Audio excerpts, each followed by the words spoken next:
Salve Maria Santíssima. Vou estar lendo aqui um texto de São Tomás de Aquino, que é tirado do De Malo, que é um tratado sobre o mal. Mas o livro em específico é esse, não é o De Malo. Aqui são trechos tirados da Suma Teológica e do De Malo, para falar sobre os 7 pecados capitais. Então vamos lá um pouquinho. Era o que está aqui no texto, tá bom?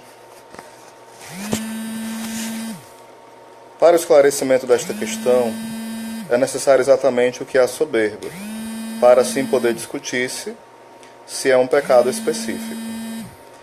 É necessário ter em conta que todo pecado se fundamenta em algum desejo natural, e o homem, ao seguir qualquer desejo natural, tende à semelhança divina, pois todo bem naturalmente deseja possuir uma certa semelhança com a bondade divina.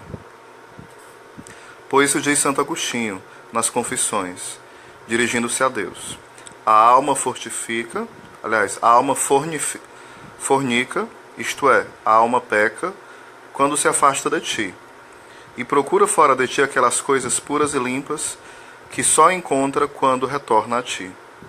Ora, sendo próprio da razão dirigir o desejo, principalmente enquanto informada pela lei de Deus, então, se o desejo se volta para qualquer bem naturalmente desejado, de acordo com a regra da razão, esse desejo será reto e virtuoso.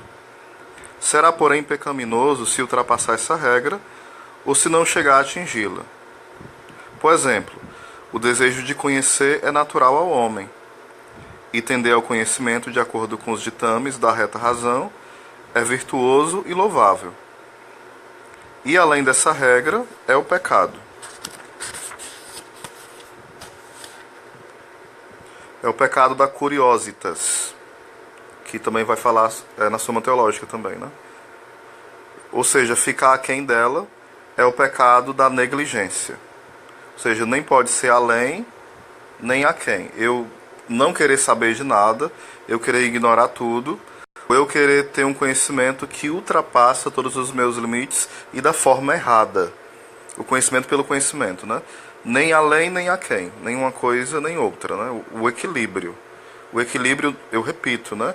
Não é algo que vai ser morno ou medíocre. Isso não é equilíbrio. Isso é qualquer outra coisa. É preguiça, é desordem. Não é de Deus, né? Eu falo de um equilíbrio verdadeiro. Ora, entre as coisas que o homem naturalmente deseja, está a excelência, pois é natural ao homem e também a toda a realidade. Desejar a perfeição no bem desejado, que consiste numa certa excelência.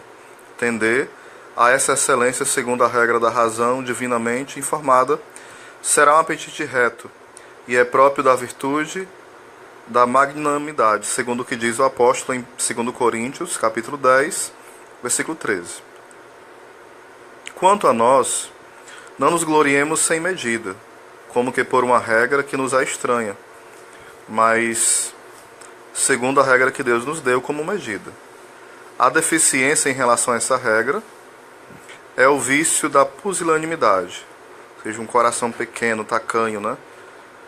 O excesso é o vício da soberba, que no latim seria superbia, que, como o próprio nome indica, é superar, superbire, né? A própria medida no desejo da superioridade, ou seja, uma busca excessiva em ser superior aos outros.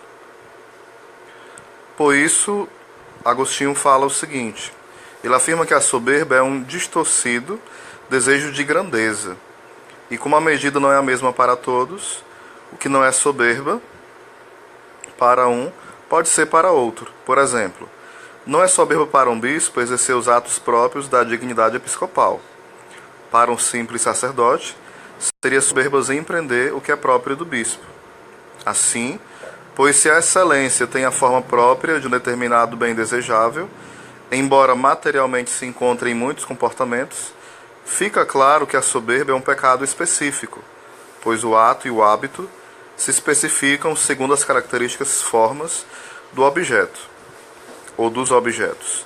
Por isso também Agostinho, atribuindo a cada pecado seu objeto próprio, o qual, ao ser desejado, de algum modo expressa uma certa sombra de semelhança divina, diz, acerca da soberba, né? Dirigindo-se a Deus: sendo tu um Deus excelso, acima de todas as coisas, a soberba quer imitar a excelência. Contudo, de certa maneira, a soberba é também um pecado geral de dois modos. De um lado, por uma certa difusão, de outro, pelo seu efeito. Quanto ao primeiro caso, o da projeção da soberba, deve-se considerar o que Agostinho falou na Cidade de Deus. Assim como o amor de Deus realiza a cidade de Deus, também o desordenado amor de si realiza a cidade da Babilônia, a cidade da confusão.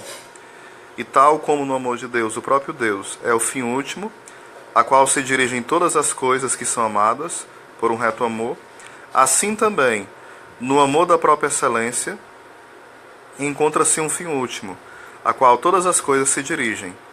Quem busca a abundância de riquezas, de conhecimentos, de honras, ou de qualquer outra coisa, está buscando, por meio de todas essas coisas, uma certa excelência.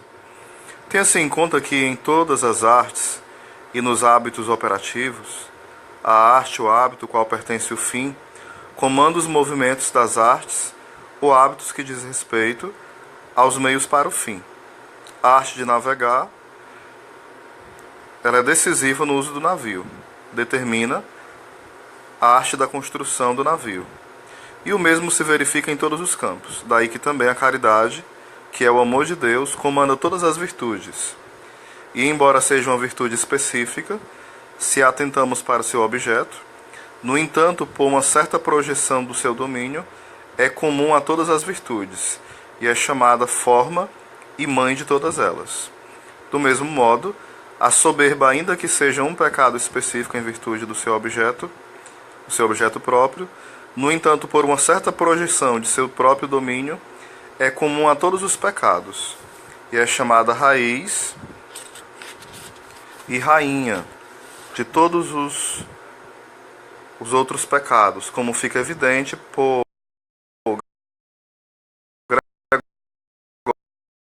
Gregório, no livro que comenta acerca disso. O segundo caso que algo é pecado perfeito, de vontade, como se alguém mata o pai pensando em matar um inimigo. Mas certamente pecado de homicídio contra o efeito, mas não quanto à vontade, como também misésios, vantagem culpa. Isso deve pecado não subir superior. O que faz todo aquele que peca a não ser se submeter à lei de Deus. Quanto à vontade, porém, nem seria pecado de soberba, todo pecado. Pois tem em umas vezes fraqueza ou nível distinto dos outros. Então, um pouquinho mais pequeno e os demais não soberbo como raiz e rainha